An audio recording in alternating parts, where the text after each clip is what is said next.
Today I'm making a very quick and easy cake. Basque Burnt Cheesecake. First, line a baking tin with baking paper. Scrunch the baking paper for easier shaping. This cake is fast and easy to make, and it's delicious. If you have last-minute guests coming, this is the perfect dessert to whip up. Next, zest a lemon. I'm weighing and adding all ingredients inside a blender. I like to do it this way to minimize washing. 430 grams of cream cheese. Make sure you let the cream cheese soften to room temperature before using.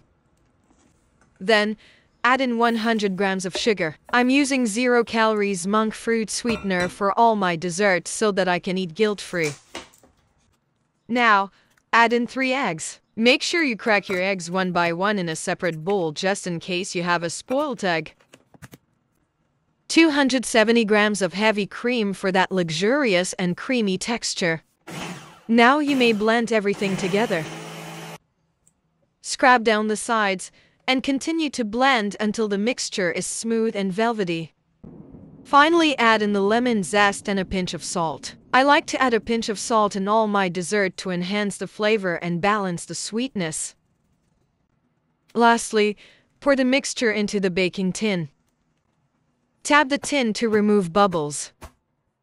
Bake at 220 degrees for 30 to 35 minutes. After 30 minutes, the cake is ready. It should be wobbly and it looks so delicious. Your kitchen will smell very good by now. After cooling down, it's time to serve it. This feels like opening up a gift.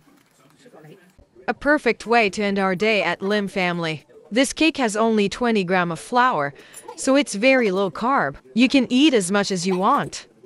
Thank you for watching.